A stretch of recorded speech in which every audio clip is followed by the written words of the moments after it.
Hello friends, welcome to my channel. कैसे हैं आप सभी? आई होप कि आप सभी अच्छे होंगे। लास्ट वीडियो में हमने 320 तक वन वर्ड सब्स्टिट्यूशन को याद कर लिया था। आज हम उनके आगे के वर्ड्स को कंटिन्यू रखेंगे।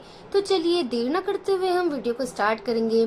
साथ ही वीडियो पसंद आए तो वीडियो को लाइक, अपने दोस्तों तक शेयर ज़रूर कीजिएगा और चैनल को सब्सक्राइब ज़रूर कीजिएगा। और हाँ, साथ ही वीडियो पर लास्ट तक ज़रूर बने रहिएगा।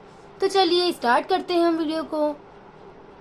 लास्ट वीडियो में हमने 320 कर लिया था। 321 है a disease persisting for a long time और रिकरिंग अगेन एंड अगेन, यानी कि ऐसे डिजीज मतलब बीमारी, और परसिस्टिंग का मतलब होता है जो बार बार होती है, मतलब लंबे समय के लिए होती है। ठीक है, उसे हम बोलते हैं दीर्घ या स्थायी, यानी कि क्रॉनिक। मतलब ऐसी डिजीज जो persisting for a long time, यानी कि जो बार बार होती है लंबे समय के लिए, और रिकरिंग अगेन एंड अगेन, यानी कि जो बार बार होती है किसी के शरीर में। ठीक है, मतलब कि दीर्घ या स्थायी, मतलब जो ज्यादा वक्त के लिए होती है, यानी कि क्रॉनिक। अब ये जो क्रॉनिक दिख रहा है ना आपको, इसे आपको याद ही करना पड़ेगा। यहाँ जो आपको क्रॉन दिख रहा है ना, इसका मतलब होता है इसका मतलब समय से होता है, मतलब ठीक है, कि जो समय या कार्यक्रम जो होता है ना उससे होता है। तो क्रॉनिक मतलब जो दीर्घ या लंबे समय के लिए होता है उसे हम क्रॉनिक बोलते हैं। तो इसे आप ऐसे याद कर सकते हैं, इसे आपको याद ही करना पड़ेगा, क्योंकि आप देख सकते हैं कि ये 5 वर्ड क्रॉनिक के 4 से 5 वर्ड इसी वर्ड से मिले हुए हैं। ठीक है, तो आप एक वर्ड्स को याद करेंगे तो आपको सारे वर्ड अपने आप ही याद हो जाएंगे। तो नेक्स्ट वर्ड है a factual written account of important और historical events in the order of their occurrence. ठीक है, तो इसे हम बोलते हैं कार्यक्रम से अभिलेखन, यानी कि क्रॉनिकल। तो इसे हम ऐसे बोलेंगे कि अ फैक्चुअल रिटर्न अकाउंट। ठीक है, मतलब एक ऐसा फैक्चुअल रिटर्न अकाउंट, यानी कि जो लिखा हुआ है, जो कि इम्पोर्टेंट और हिस्टोरिकल इवेंट, यानी कि जो ऐतिहासिक इवेंट्स है ना, उन इम्पोर्टेंट उनका लिखा हुआ है इन the order of their occurrence, यानी कि उनके कार्यक्रम के अनुसार जो ऐतिहासिक इवेंट का लिखा हुआ फैक्चुअल रिटर्न अकाउंट है, उसे हम बोलते हैं कार्यक्रम से अभिलेखन। ठीक है, तो ये भी समय से रिलेटेड है ना, क्योंकि हिस्टोरिकल इवेंट जो लंबे समय से लिखे हुए हैं किसी चीज में, उसे भी हम बोलते हैं क्रॉनिकल। क्रॉनिक मतलब मैंने आपको बताया है कि कार्यक्रम से संबंधित होता है, ये समय से संबंधित। ठीक है, तो इसे आप ऐसे याद कर सकते हैं। नेक्स्ट वर्ड है the order of their occurrence, यानी कि जो ऑक्यूरेंस होते हैं ना, मतलब जो तिथि क्रम के अनुसार होते हैं, मतलब किसी ऑर्डर में होते हैं ऑक्यूरेंस होना। ठीक है, उसे हम बोलते हैं क्रोनोलॉजिकल। ठीक है, तो यहाँ भी आपको दिख रहा है क्रोनो। ठीक है, इसका मतलब ये होता है कार्यक्रम से संबंधित। तो जो मतलब किसी समय से संबंधित हो, मतलब उसके ऑर्डर में लिखे हुए होते हैं, उससे हम बोलते हैं तिथि क्रम के अनुसार, यानी कि क्रोनोलॉजिकल। तो इसे आप ऐसे याद कर सकते हैं। नेक्स्ट वर्ड है एन अरेंजमेंट ऑफ इवेंट्स और dates in the order of their occurrence, यानी कि किसी इवेंट और डेट्स के जो अरेंजमेंट होते हैं, जो उनके मतलब ऑर्डर में लिखे हुए होते हैं, उन्हें हम बोलते हैं कालक्रम, यानी कि क्रोनोलॉजी। तो क्रोनो मतलब होता है कालक्रम से संबंधित, जो किसी लंबे समय से ऑर्डर में लिखा हुआ हो। ठीक है, क्रोनोलॉजी, तो इसे आप ऐसे याद कर सकते हैं। और ये वर्ड बहुत ज्यादा इंपॉर्टेंट भी है, क्योंकि ये एसएससी की एग्जाम में 10 टाइम रिपीट हुआ है और अदर एग्जाम में ये वर्ड 5 टाइम रिपीट हुआ है। तो इसे भी आप ऐसे याद कर सकते हैं। नेक्स्ट वर्ड है an instrumental for measuring time accurately in spite of motion और variation in temperature, humidity and air pressure, यानी कि बिल्कुल ठीक समय बताने वाली घड़ी।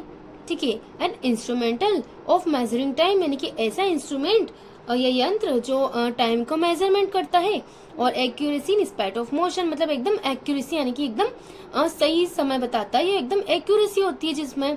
ठीक है, तो उसे हम बोलते हैं क्रोनोमीटर।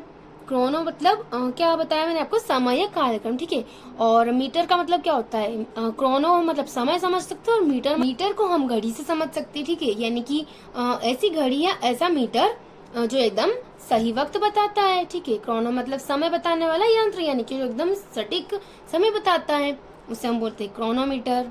तो इसे भी आप ऐसे याद कर सकते हैं। 326 है rude in a mean spirit and shortly way, यानी कि जो एकदम रूड बिहेव करता है किसी से। ठीक है, मतलब एकदम अभद्र व्यवहार करता है किसी से, उसे हम बोलते हैं चर्लिश।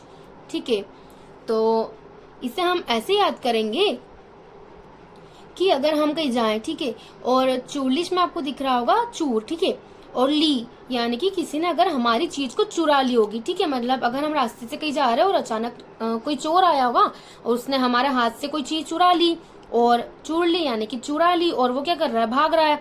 तो जब वो पकड़ में आएगा ना, तब लोग क्या करेंगे, उससे अभद्र व्यवहार करेंगे ना, उस पर गुस्सा निकालेंगे अपना, उससे एकदम रूड बिहेव करेंगे और उसको मारेंगे भी, ठीक है। तो इसे आप ऐसे याद करेंगे कि जब ऐसा इंसान कोई करता है और हमारी कोई चीज चुरा लेता है, तो जब अगर वो पकड़ में आता है ना, तो फिर लोग उससे क्या करते हैं, एकदम रूडली बिहेव करने लग जाते हैं और उसे बहुत ज्यादा सजा भी देते हैं, ठीक है, उसने सबके सामने चोरी की होती है।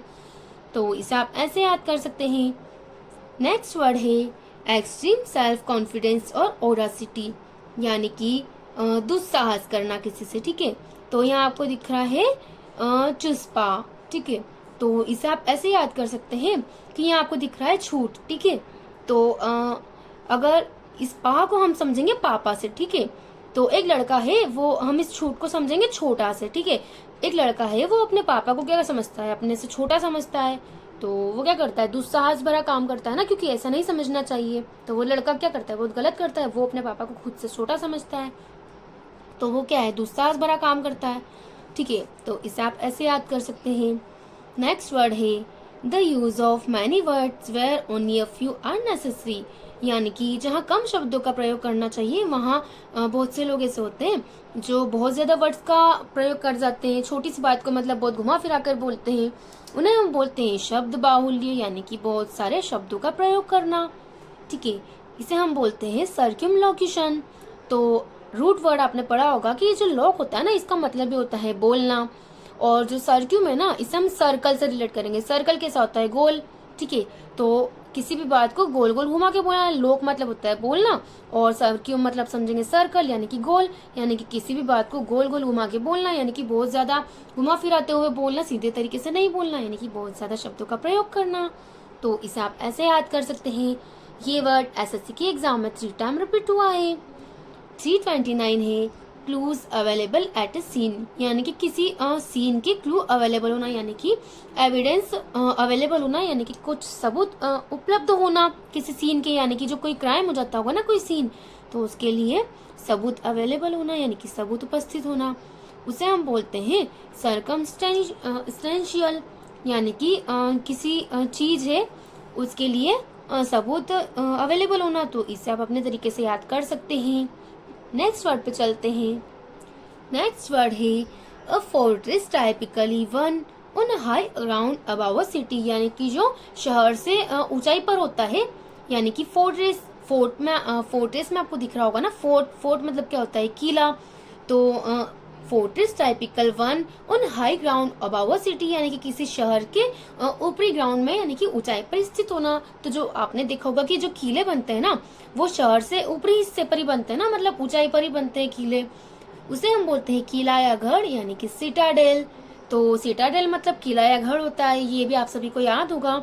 तो इसे आप ऐसे याद कर सकते हैं, या आप ऐसे भी समझ सकते हैं कि जो सिटाडेल में आपको दिख रहा है ना सीता, तो जो माता सीता थी ना, वो कहाँ रहती थी, मतलब सीता माता को हम बाकी माताओं से भी रिलेट करेंगे कि जितने भी माता जी है ना, वैष्णो देवी वगैरह, ये सब कहाँ रहते हैं, ये ऊंचाई वाले जगह पर ही रहते हैं ना, जैसे वैष्णो देवी है।